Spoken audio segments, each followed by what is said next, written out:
Welcome to the Mark Workman Show. And we just always love doing these episodes. It's a great time for me to, just keep doing what I'm doing here. I'm learning so much doing these podcasts, and I'm hoping to keep improving them. And, again, I've not hidden the fact that the subject matter for me a lot of times is my oil field or AI, technology, crypto, kind of focuses for me in terms of industries that I like to do. I like to promote my own customers in terms of the oil field and what we do there, and how I feel like our energy development is really saving America. In my opinion, it's really a mission. It's not just a business. So, I'd like to promote those type people. But I did an episode a few weeks ago about reading. It was an hour-long episode just about reading books and the importance of reading and personal development. And all of you know that I end every show with learn an instrument, learn a language, read a book. I'm always trying to encourage people to grow and mature and keep learning, because I really believe we should be lifelong learners, the rest of our lives, learning something.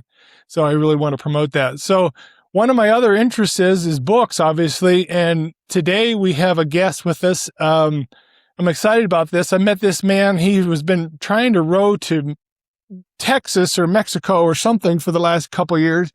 I don't know if he's made it quite to Mexico yet, but he's gotten pretty far. But I met him at the club, and he's on the rowing machine, and I struck up a conversation with him. He's a native Montanan. We've gotten to know each other, and we kind of hit it off on the idea of writing books. I do a lot of writing, but I'll never publish. I'm just a wimp. This guy's got courage, and he's written an historical fiction that is related to our area, from Fort Shaw, Big Hole, the Custer battlefield, all the different regional things going on here. And so he's written an historical fiction, and I'm just glad he's here today. And I hope to do more of these kind of things with authors. I'm kind of excited by the fact that I can do this. And so I just want to thank Dan for coming today, and welcome to the show. Thanks, Dan. So tell us a little bit about yourself. Well, thank you. Yeah, like you said, I'm a native Montanan, born in Choteau, but my family moved to Fort Benton. I mainly grew up in Fort Benton. But the point of all that is that I grew up in the midst of really rich history, everything from the fur trade and Lewis and Clark, early explorers coming up to Missouri, to Charlie Russell, really integral to central Montana history and history of Montana as a state. And so much others, the mining, the vigilantes, the gold history, Helena, Virginia City, Alder Gulch, Bannock, etc. So we've got so much history that I just, I guess I was born in the right place, you might say. Yeah. I've also enjoyed a number of other pursuits. Back my book gives a short bio. Before I got a real job, I worked as a mule packer and backcountry guide. I love to hunt, but I think the real drive behind the hunt is not just a love for the wildlife, but the habitat. Montana has such a variety of habitat and country, from the eastern plains to the highest peaks. And hunting gives you a motivation to get out and enjoy that. But it gives you an appreciation for the history of how all that country has been explored, settled, utilized, by the nomadic tribes. And so with that love of history, I've also always had a bit of a creative bent. So among other things, I've been driven to put some of those ideas into writing. Yeah, cool. Well, when you think about the word history in Montana, my wife and I will comment all the time, and it just happened. We're not that old. You think about the Persians or China or whatever, you know what I mean? We're talking stuff that's 1907 or this is 1877. It's really not that long ago, right? The history, we call Montana history, use that word, but because it is in the back, it's backwards behind us, right? Sure. But at the same time, it's just not that old. It's still pretty relevant. Don't you think so? It is. And, I've been back east a little bit. Some of my training as a firefighter allowed me to go to a National Fire Academy at the FEMA and U.S. Fire Administration headquarters in Maryland. And there, of course, you're surrounded by history of not only the American Civil War, but the American Revolution. And even back there, they would talk about some of their buildings being 200, 250 years old, and Europeans think, that's young. Yeah. They actually mock us, we're renting this apartment today. It's on sale. You can easily get it. When was it built? In year 8. They kind of mock us because we're so young, For sure. And we're having our 250th anniversary, and it's just amazing where this nation has gone in that period of time, but it's so important to look at history. So when you're looking at historical fiction, you decided to write an historical fiction novel, and your love for history, why historical fiction?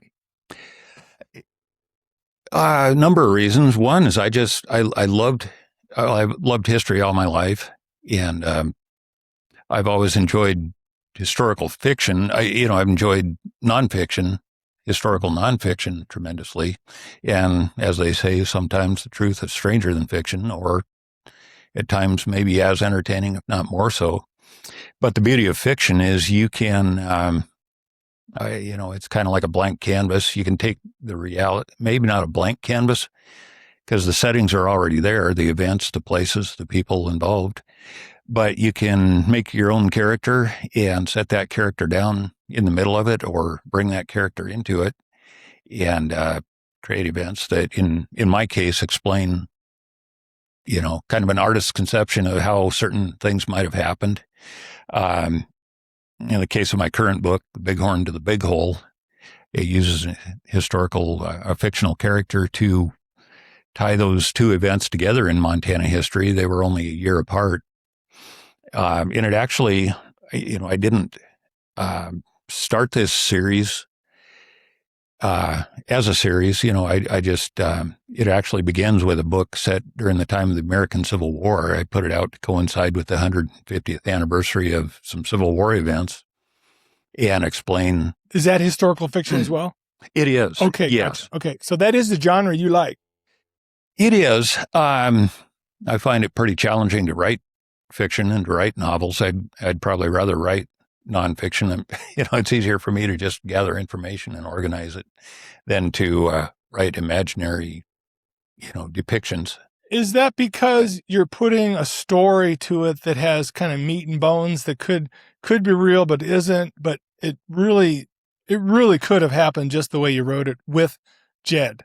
You know what I mean? Or one of your characters. I don't want to give away the book, but you know what I mean? It really could happen this way. It brings a reality to it that isn't necessarily real, but it is. Yes, absolutely. That's the way I enjoy it is, rather than a random story set in a random place, I like reality. I like the reality of history. Mm-hmm. We don't always like all aspects. Sure. There's negatives there that we don't want to have to acknowledge, but we have to acknowledge. But like the lead character in these books, basically I was able to use him as a fictional character to explain real events and how they might have actually occurred. Yeah. Can you describe the moment when you come up with this book, Bighorn to the Big Hole, and the tagline is "Fights that Forged a Scout"? Okay, so that's that's a pretty important tagline for your book, in my opinion. Yes, having read it, so it is about this scout that has an interesting arc. I guess is that a good word to use? Yes, it's an interesting arc from where he started during the Civil War, and he gets to Montana, and he's doing all these, we would call them adventures because we see it as adventurous, and really they're just getting their butt kicked, right? Well, it's yeah. pretty tough. So what was the moment, I guess, when did you know you were going to write this about the big hole, about the bighorn, and this scout? When, how did that come out? What was the genesis of that? Probably have to back up and give a little background. Again, the first book was, and the titles follow a certain pattern, but first book is Shenandoah to Sharpsburg. Okay. Yeah, with a subtitle, The Cigars That Freed the Slaves. and I don't want to give away too much because it's been out on Kindle for 13, 14 years now. Oh, wow. Okay. But I'm doing some updates to it. I actually had a different last name for the main characters, and that'll be updated to match because the same characters show up in the Bighorn to Big Hole book. Gotcha. So the genesis of this is that your previous books led to this writing. Yes. Gotcha. Okay. Yeah. The main character and his brother were already there in that first book. I didn't write it with a second book in mind. Or if I did, it's more, it'll be book 3 in the series. I gotcha. But, I had the ideas rattling around in my mind and I wanted to get them out there. It was kind of a vague, undefined bucket list type of thing. And then we reached the 150th anniversary of the Civil War and when it started, and it occurred to me, if I'm going to do this, I better do it now. So I kind of had a deadline, and I put the book together, but then, I couldn't tell you what year. I was camping near the Big Hole battlefield with one of my daughters. She was very passionate about photography and wanted to get some photos down there. And so probably anywhere from 2015 to 2018. I don't recall when it was, but we'd made a trip down there. And somehow it just, I got to thinking about that battle. And I had read, journals, like a lot of my current book is based on journal entries from James H. Bradley. He was a lieutenant who was at one point was stationed at Fort Benton after it became a military post, and then he was moved to Fort Shaw. And he was in charge of the scouts for Colonel Gibbon. After the Civil War, he was down to the rank of colonel. He took troops both to the the Little Bighorn, and then a year later to the Big Hole battle. So I had a lot of that information rattled around in my head, and it just, somewhere in that journey, it occurred to me to put a book together that ties the two together, because they were only, totally separate conflicts, but a year apart in the history of Montana. Right. And then time frame wise, taking this lead character from a 14-year-old boy during the American Civil War, or in 1862, it really fit for him as an adult to be recruited by Custer, who in 1876 was back again in the area of Washington, D.C. and Virginia. Got into some political hot water and had to testify back there before Congress.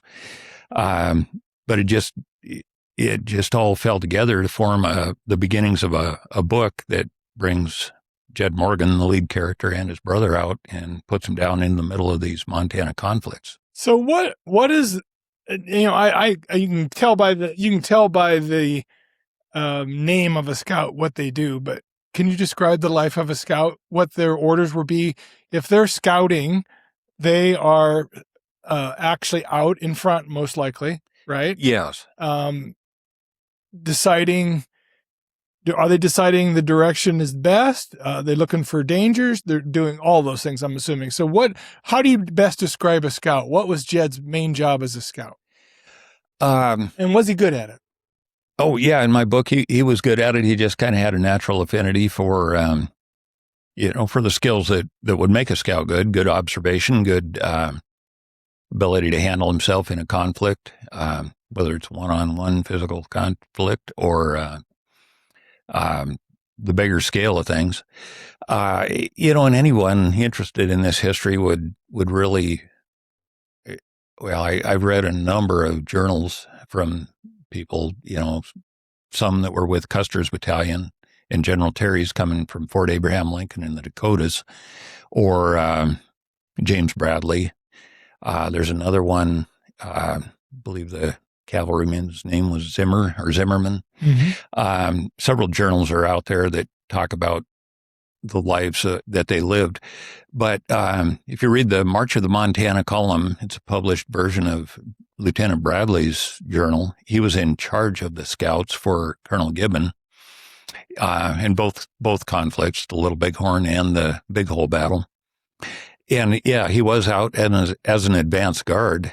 One thing you'll find, particularly in relation to the Little Bighorn, is that U.S. military relied heavily on Indians. Yeah.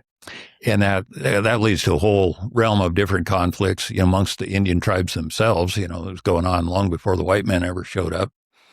And the book poses the question, why did Crow Indians act as scouts against the Sioux or the Arikaras, from over in the Dakotas? There's long-standing enmity between the tribes and conflict, and actually the Sioux had taken land from other tribes. And of course, they were even raiding onto a reservation that was occupied by the Crows, following the Fort Laramie treaties of 1851 and 1868. So the Crows were happy for any opportunity to operate against their traditional enemies. Yeah, I think that's history that is not discussed enough. What you just kind of alluded to, we won't spend much time on it, but you use the word enmity. That's a very kind word, actually. If you read any of that history about how the different tribes treated each other and the way they approached each other for resources and land and whatever they were going for to keep their own livelihood in place, right? Survival Yes. was the key word there. And we all know that when you get to survival mode, anything goes, right? Yes. And so, again, we don't understand that prehistory a little bit before we got here, and we're doing Manifest Destiny and we're crawling all over the West, and they're not liking that either, right? Correct. So, but the pre of that is the conflicts between the tribes was real and ongoing. Yes. And we just stepped into the fight, basically, in some ways, because of history. And we came on the scene, and it was already going on long before we got here. Right? Yes, it was. It's pretty interesting. So a scout would be out forward. Jed's out forward. He's out working. Would he typically be alone, or does he go with a group? You know what I mean?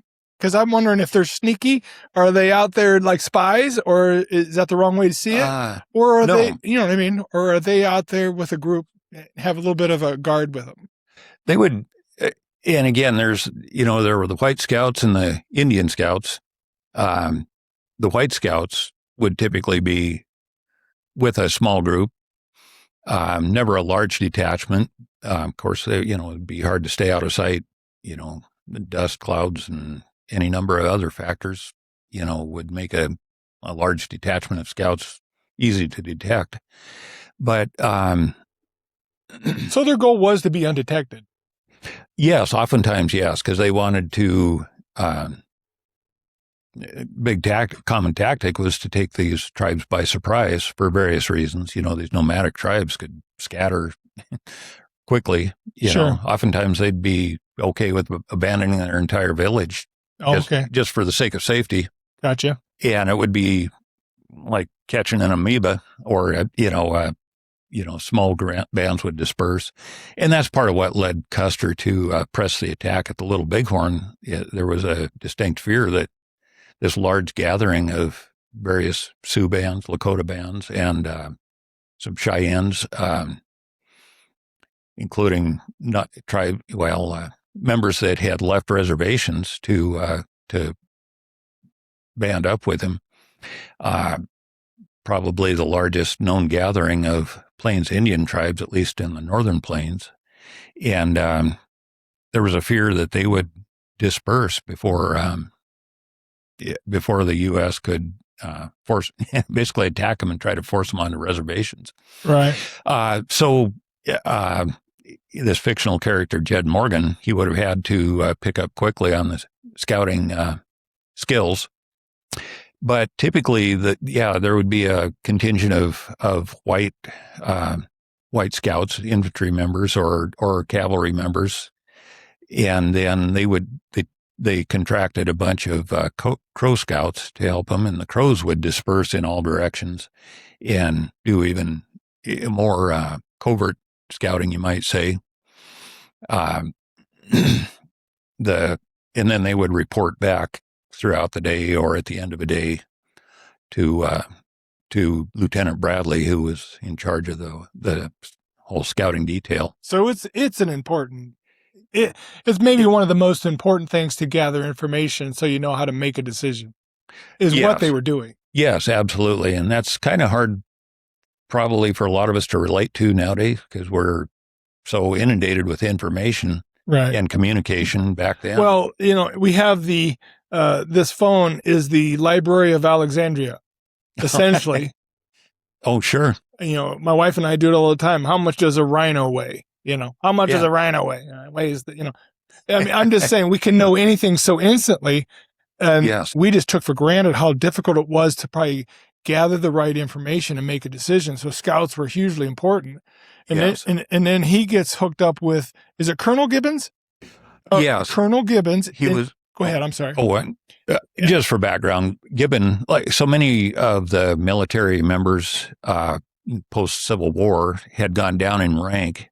A lot of them had attained a higher rank, including Custer. He was referred to as General Custer, but he was a lieutenant colonel in the post-Civil War cavalry.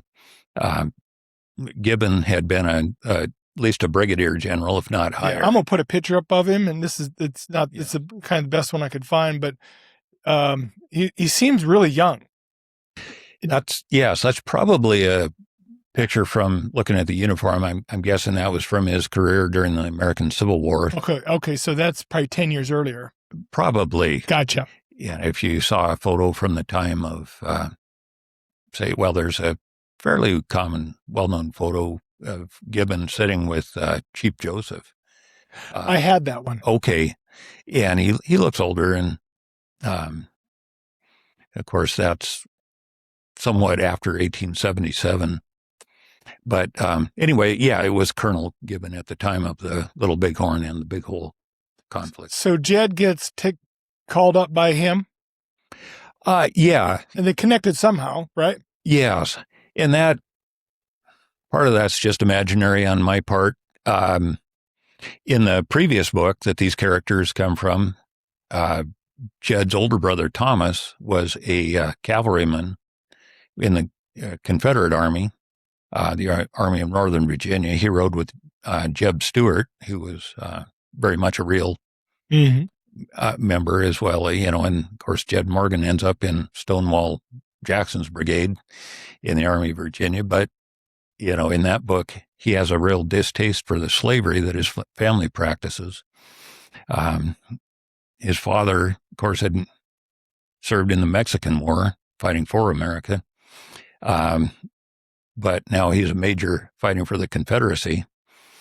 And anyway, Thomas being smaller in stature, he fit the parameters. There were limits on how big a cavalryman could be. Right. And it's still pretty well known that the horses got pretty depleted during the campaigns that led to the Little Bighorn. Jed, being bigger and stronger, he probably wouldn't have qualified for cavalry.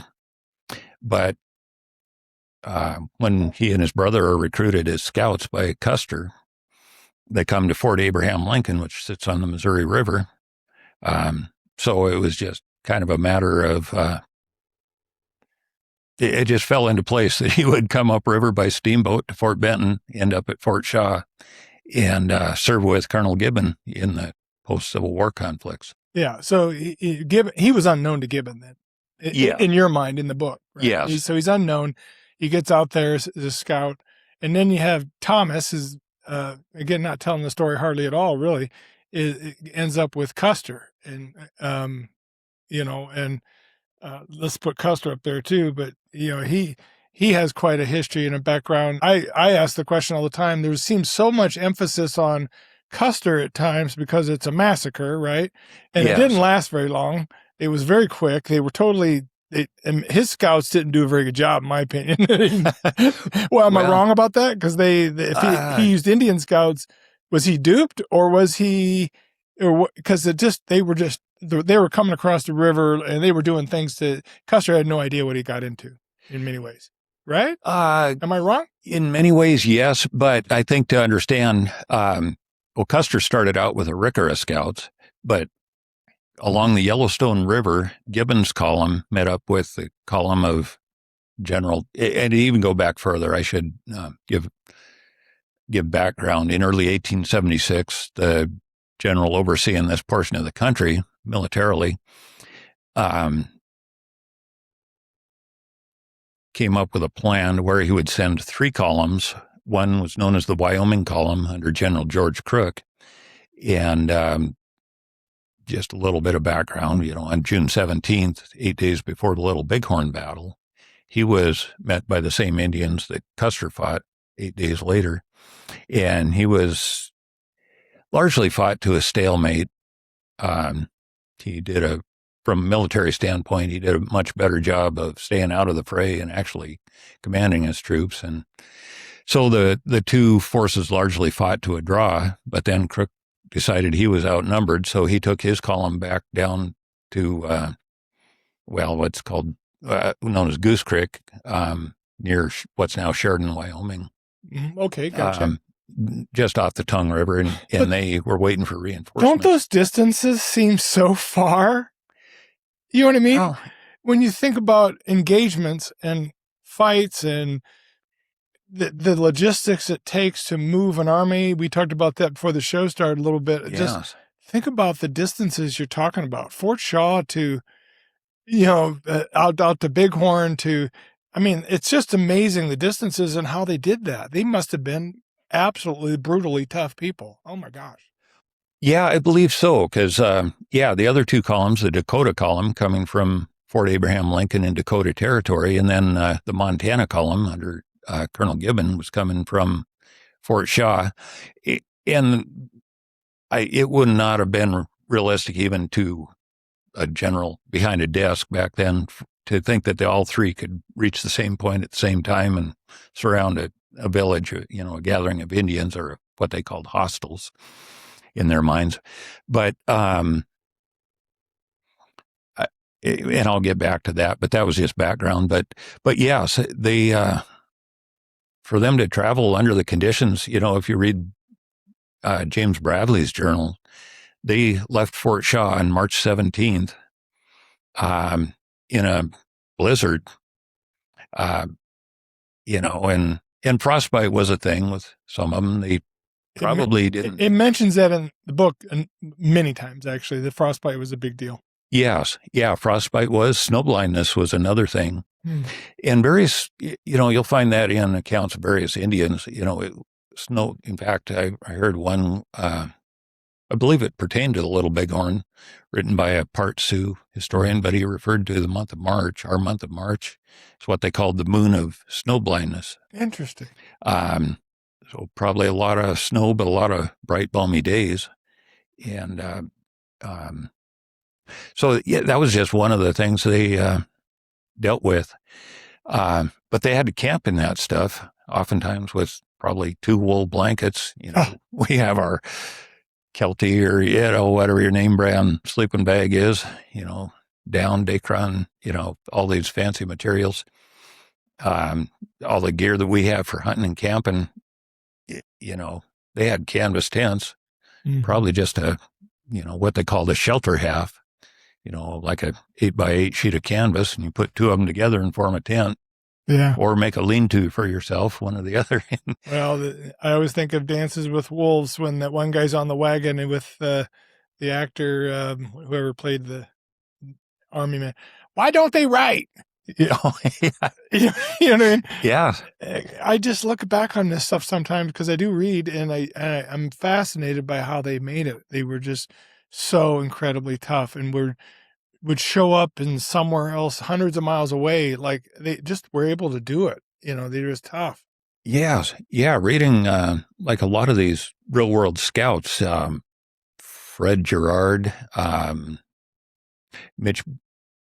call him Mitch Bouyer, probably pronounced Bouyer. His father was French, or French Creed, maybe.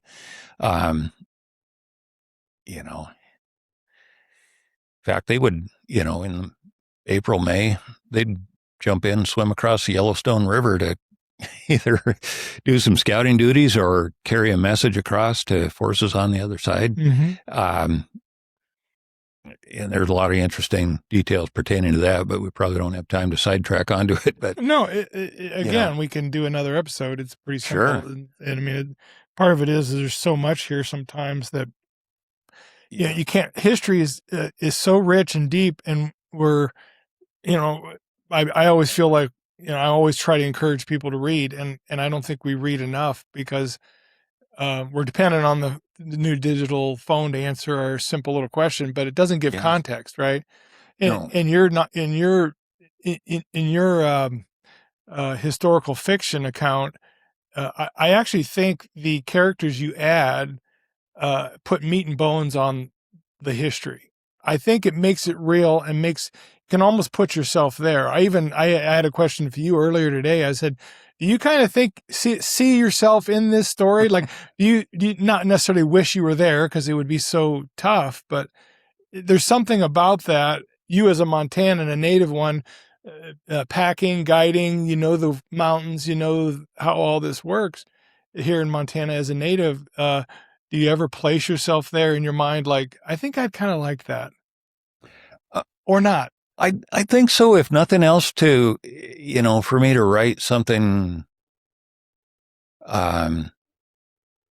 fictional or even an account an historical account where I wasn't there, I almost have to try to not literally envision myself there, but almost try to picture myself as part of it. Yeah, you can see the cactus. Yeah. You can see, we don't have any firewood, and you got to go out there on the deserty plains, out there. What are they burning to stay warm at night? Yeah, yeah. And the challenges, so you have to kind of walk that ground a little bit. And you said earlier that maybe you had walked a little bit of it, but mostly the battlefields.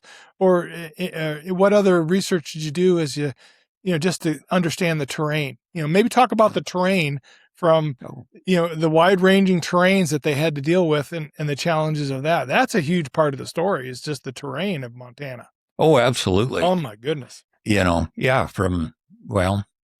if you're at all familiar with the Mullen Road, which, Yep.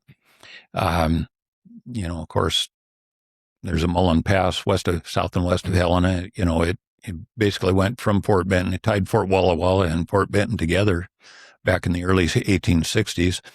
And it, of course, went through Sun River Crossing and Fort Shaw, on down through, I believe, through the Wolf Creek Canyon, and followed the Missouri largely to where Helena now is, and then it kind of hooked west over through what they thought was the best route over to eastern Washington. But even that, say from Fort Benton to where the Mullen Trail ran out, that was oh my goodness, tremendous variety of terrain. A lot of ups and downs, a lot of vertical terrain. Or where the book ends, up north of the Bear Paw Mountains, if you go north from Fort Benton, you're seeing a lot of flat grounds, all good wheatland now, dryland wheat farming and such, but there's a lot of alkali up there. And that alkali, that's not unique to that area. The troops coming from Dakota Territory encountered a lot of alkaline water. All the troops did. Gibbon's column was down more along the Yellowstone, so they more frequently had good water supplies, but sometimes they were just drinking out of a pothole on the prairies. And if you wanted to get into details of the Little Bighorn, one factor might be, were their horses exhausted? The night before the battle, Custer's troops were camped in a ravine where the only water source was so alkaline, even the horses wouldn't drink it. Men tried to make coffee, and it was so bad they couldn't drink it. So, the dehydration might have been one of the factors there. But kind of referencing back to a previous question, the Little Bighorn battle was really, historically, was fairly insignificant, in the scheme of things. And more perceptive historians realize it as such. But doesn't it take a perceptive historian? Because when I'm asked, you live in Montana, have you been to Custer? Oh, yes. They don't talk about anything else, in my opinion. Okay. Yeah. Yeah, that's something we're known for, especially this year and during the 150th anniversary year of that battle, as well as, it occurred right on the doorstep of the nation's first centennial. And the news really hit the East about the time they were celebrating the centennial. So was it But that's a side note. just a timing thing then, in terms of it got noticed by the press, or you know what I mean? Well, I think it was more the magnitude of it. The U.S. military had not suffered a defeat like that.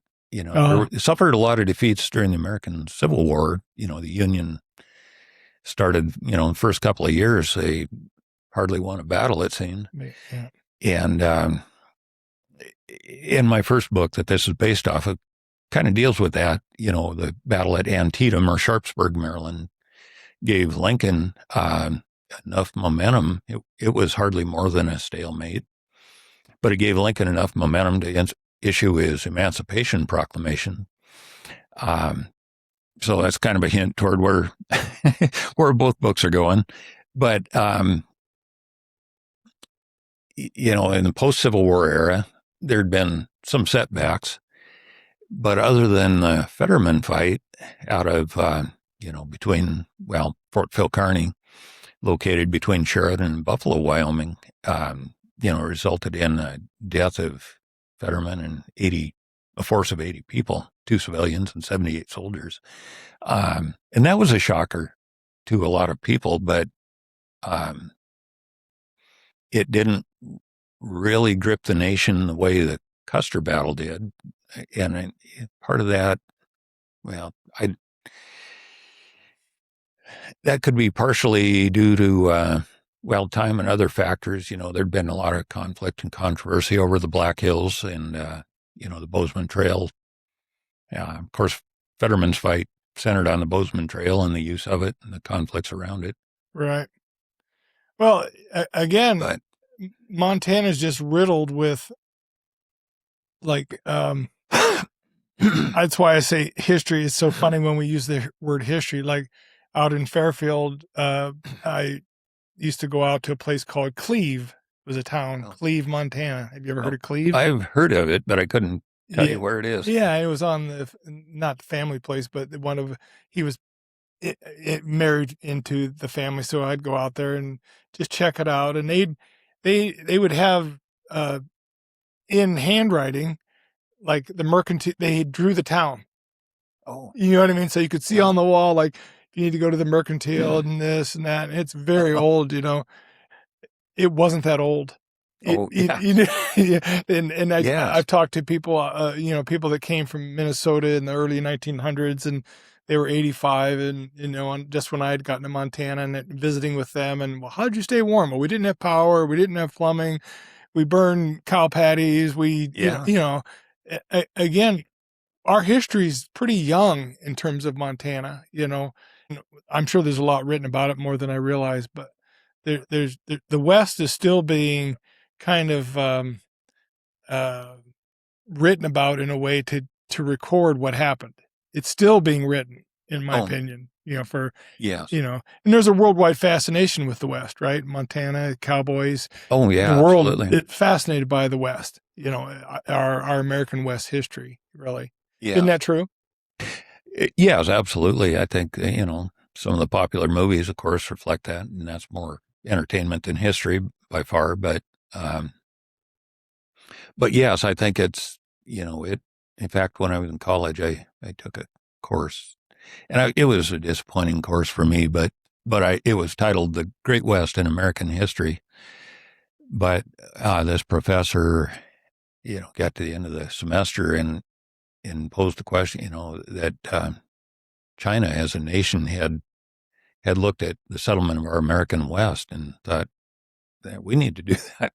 And they were asking Americans how we did that or how we went about it, and of course, if you knew the real history, it's, I don't want to say it's all one-sided by any means. There were a lot of atrocities committed by whites as well as the native tribes and a lot of misunderstandings. You had one culture that was based not on land ownership, but just the ability to roam freely throughout the land, and they had everything they needed with buffalo and largely buffalo and a few horses, and where, maybe not a few, because horses were wealth and very utilitarian, And so, there was kind of the clash of cultures, but ultimately a lot of broken treaties and greed in one form or another.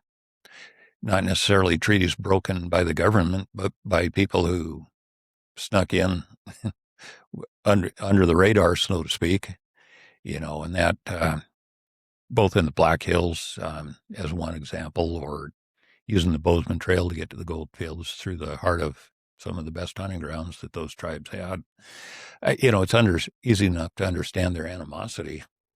Oh, 100%. And I think, again, we alluded to the prehistory before we got here. I don't know if it's new to any culture where envy says, I want what you have and I hate you for having it.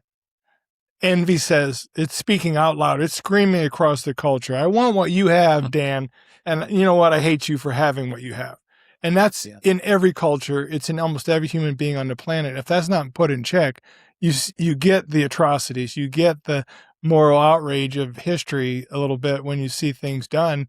And there is greed, there is envy, there is character flaws in leadership or wherever it comes from that lead to these historical events that you're writing about.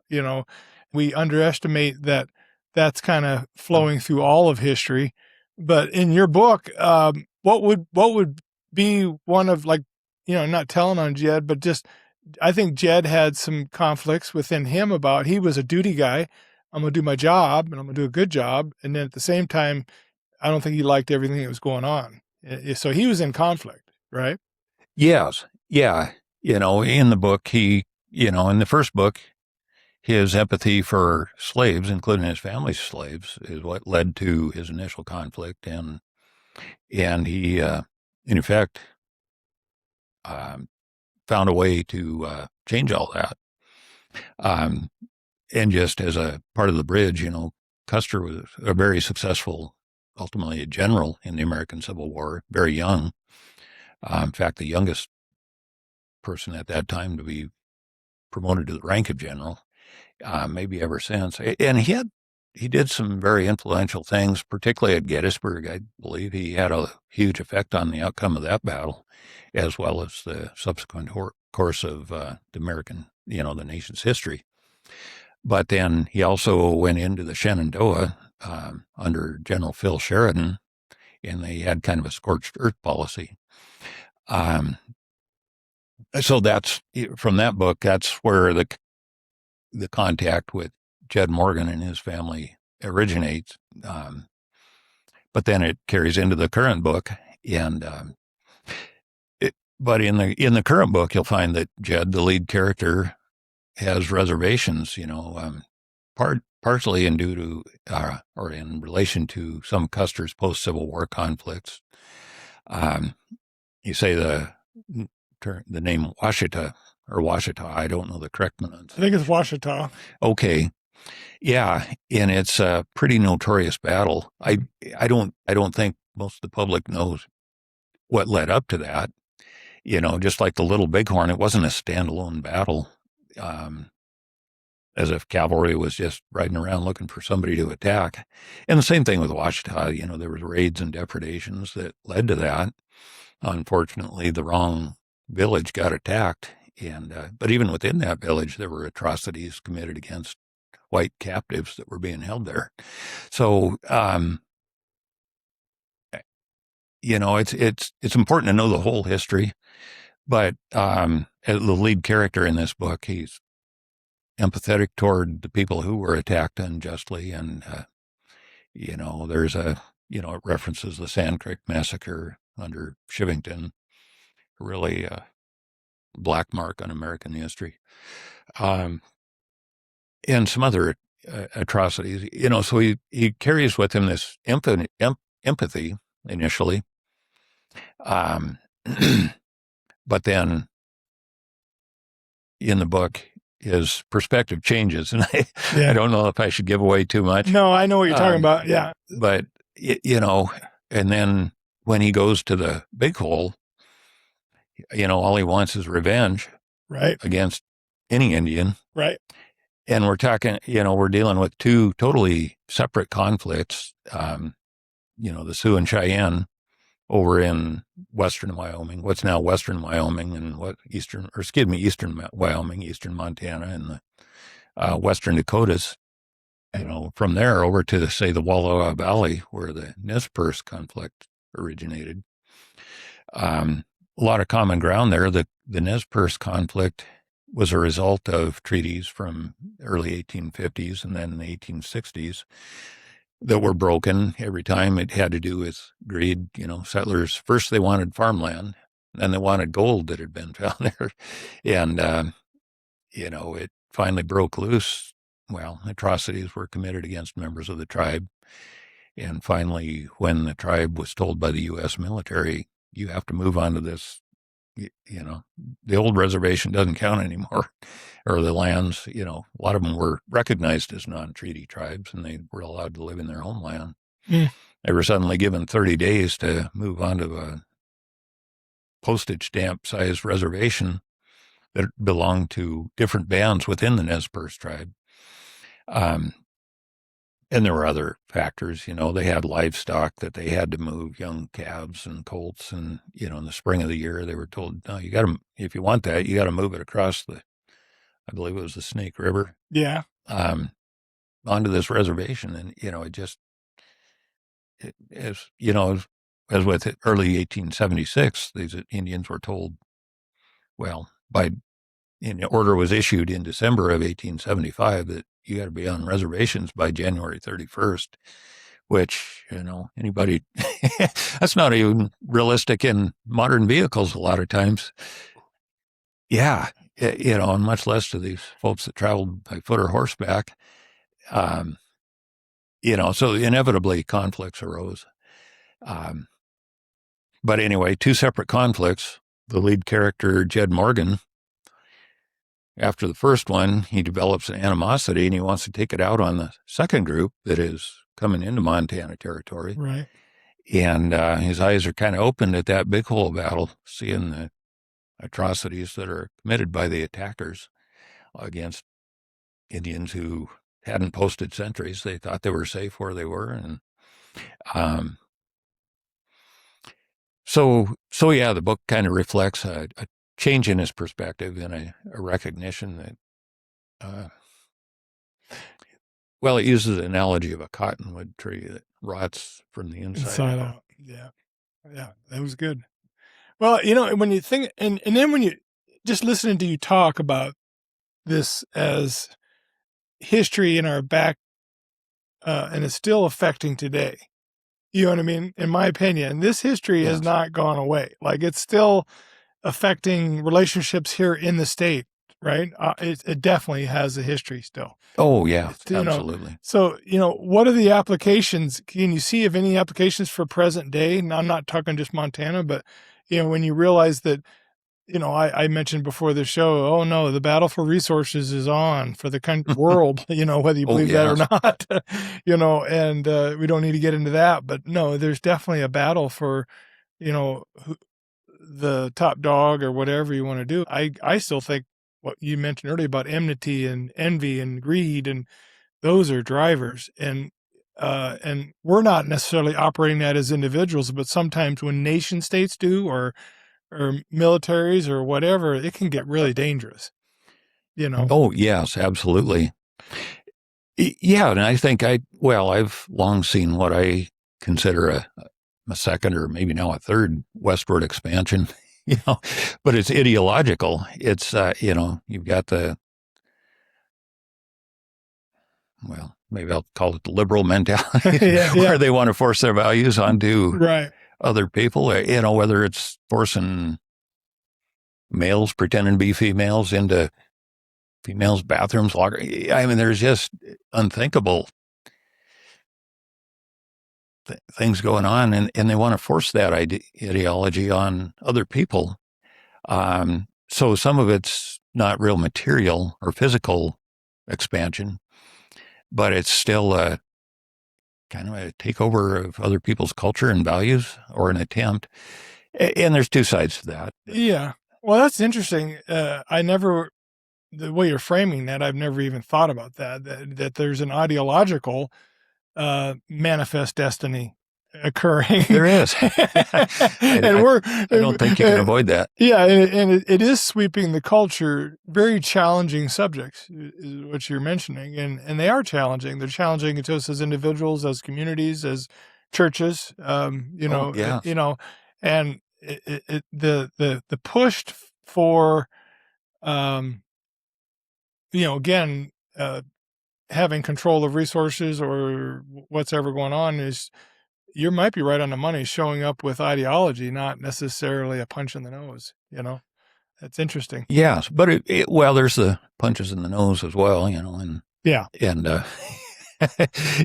looking back to 2020, some of the, that's probably the worst example. Some of the rioting that went on, and the destruction in the name of ideology, and right, the disrespect for our flag, our country, and there's a lot of, I think, feeble attempts on the part of some organizations to kind of backtrack and salvage their tarnished reputations from that. But, athletic leagues and such, sure. I don't want to get overly specific. No, you're not wrong. And we're not even trying to be political. It's just the fact of what's going on in the culture. Yeah. And the truth of it is I think I taught a class, probably 10, 15 years ago, and we're not real men anymore. Real men speak, real men have an opinion, real men work, real men, it was 14 things that real men actually do, Sure. And I'm focused quite heavily on young men, and I feel like they've been under attack for 50, 60 years, and I would even include myself in that. Sure. In the sense of, I can remember things in high school and college that I never even recognized till later, like, they actually have chosen a winner, and it ain't us, you know what I mean? And then I see my sons follow behind me, and the challenges they've had to do. They have 4 boys, and my other son has 3 boys and a daughter. So we got a lot of grandkids and all those kind of things. Yeah. But the history that's occurring right now, we're living through, they're going to write volumes about, because, and you're the one that said it, that it's an ideological revolution in many ways. And, who's going to come out on top of that, So history, we're living in probably some pretty dramatic history and don't even maybe recognize it like we should. You know what I mean? Probably, yes. I fully believe that. And I don't know, because there's so many various media nowadays, some of it's driven more heavily by media bias. I think you have to recognize that. So how many, which medium or how many various media will get the biggest voice or squeak the loudest? Right. I think that drives a lot of it. Yeah. Well, bringing it in, you just realize, my wife and I always say that history is fairly cyclical, that meaning it just keeps repeating. It's the same history, sure, just doing it the same way over and over again. That's the way we say it. But yeah, and I think there's some truth in that. When you look at your story and the conflicts, just even in these things and the characters you've developed in your book, that history kind of is just kind of cyclically going over and over again. It's different now with AI. It's different now with, there's a lot of different things going on, but it's maybe the same. It's hard. And I'm just guessing. I'm not trying to say anything other than that, but it just seems like there's something to all that. It seems to me that's the case. There's, and I'm sure we're all guilty at some level, but we want our cultural values to pervade, to win in the elections. Sure. Those who want to change it want to force their values, over the top of what's currently in place. Sure. So I think there's definitely a cyclical aspect to that. And I might toss out, as a conservative, but I'm also a public lands advocate. Sure. Finding the right balance, going back, say, to the establishment of the U.S. Forest Service. as one example. Thankfully, that was, Teddy Roosevelt and Gifford Pinchot astutely put that under our agriculture department because it's a renewable resource and, serves multiple uses.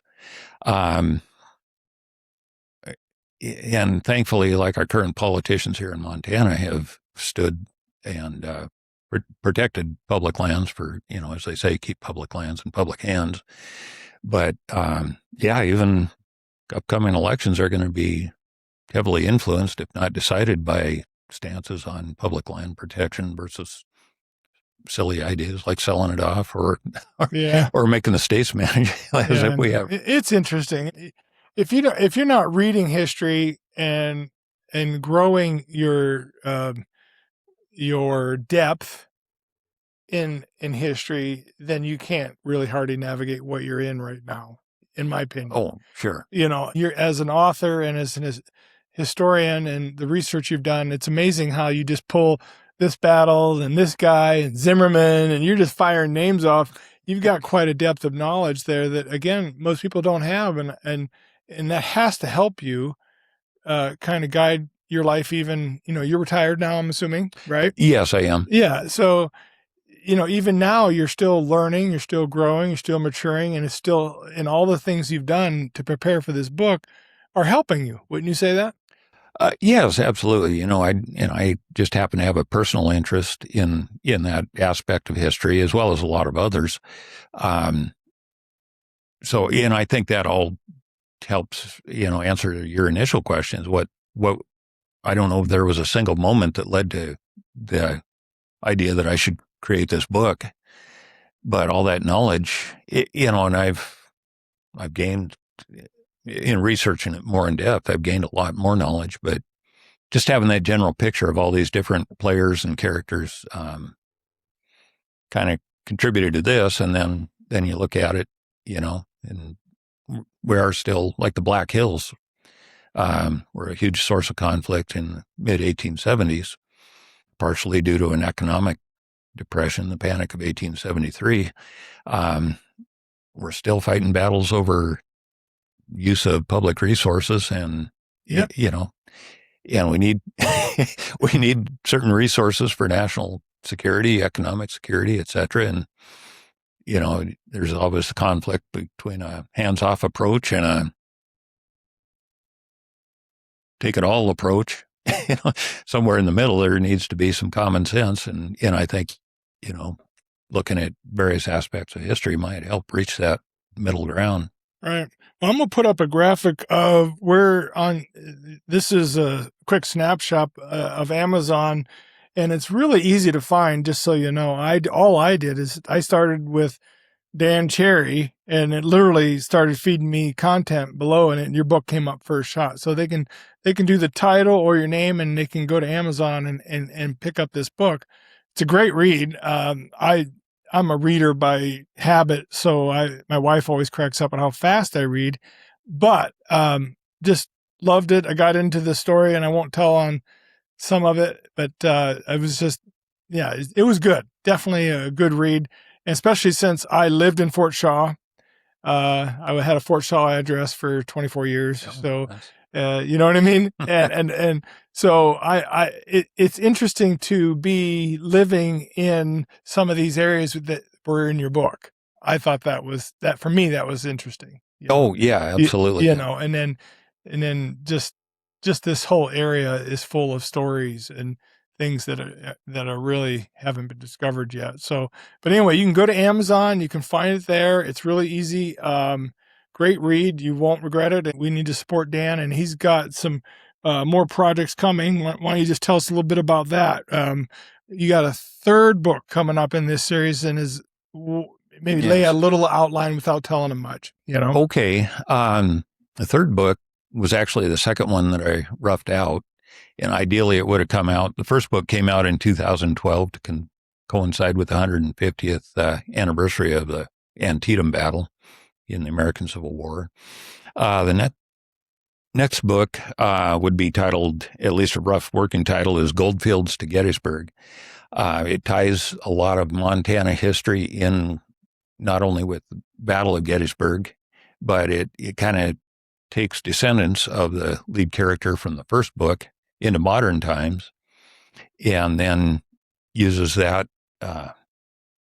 current main character, that descendant, as a history student. He starts digging in, and this is all fiction, but he finds a connection between, say, the Montana history of 1863 and what was going on in the American Civil War in 1863, and even ties in Lincoln's Gettysburg Address. But I won't tip the hand too much. But Yeah. So, I hope to have that out. It's actually through 2 drafts, but I haven't looked at it in at least half a dozen years. So I'm going to have to dust that off now and kind of get it into a working or a functional publishable copy. Yeah. So is writing hard for you? Is it hard to sit down and do it? Or what's the challenge? Or is it just the research takes 10, 12 years? You know what I mean? Because it seems like you have your brain's flowing with dates and times and names. Yes, and you'll find in relation particularly to the Little Bighorn and somewhat the Nez Perce flight through Montana, my brain's flowing with that because I've been researching that more heavily recently. But yeah, all these topics, including the American Civil War that I've had quite an interest in. I've still got a lot of facts and names rattling around in there. But yes, I would say the research does take a lot of time.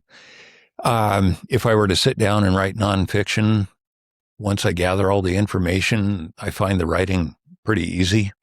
To put it into novel form or fiction, I find it a lot more difficult for the simple reason that it requires you to really picture the places, the conversations, everything that happened. And you've got to give enough description to paint a good picture, but not so much that you bog down and bore the reader. And I don't know that I've achieved that. I hope I have, Yeah, sure. Well, I think you're doing a great job. And I think hopefully it's just the beginning. You're still a young man. I hate to say, how old are you? 63. You got a long way to go. You can write a lot of books. So, I hope so. You know what I mean? So sure. It's I think you got a lot ahead of you. I would promote everything you're doing too and help do that. And I just love the idea that someone creates anything. I think that's a lost art. My podcast is the Pioneer Podcast, and the pioneer is like the scout, whether you realize it or not. It's a French term that means to prepare the way. Sure. A pioneer prepares the way. A pioneer starts every story. A pioneer goes way out front when everyone else is holding back to see it. Let's see if he lives. Let's see if he makes it. You know what I mean? Sure. You go out there and then send us a message back. You know what I mean? Yes, that's sure. what these pioneers have done. And a lot of times they left because of necessity. They weren't making it. They were stuck and, maybe starving to death. Hey, there's a gold rush out west or whatever drew them. They just knew that they needed to pursue opportunity because they weren't getting it where they're at. So pioneers that took off across this country, they absolutely prepared the way for everything that has ever occurred, in my opinion. And, and that's what this podcast is about with my oil field guys pioneering. They're digging, they're drilling 25,000 foot wells into the dark with guessing, absolutely guessing, spending $6 to $8 million on a well so we can drive cars, have shoes, clothes. Everything comes from it. And you can, whatever point of view you have, I have one that it saves the nation. That's my point of view on oil, gas, and energy. Again, I'm a multi-use guy too, but I also know that this is absolutely critical for the lifeblood of the country.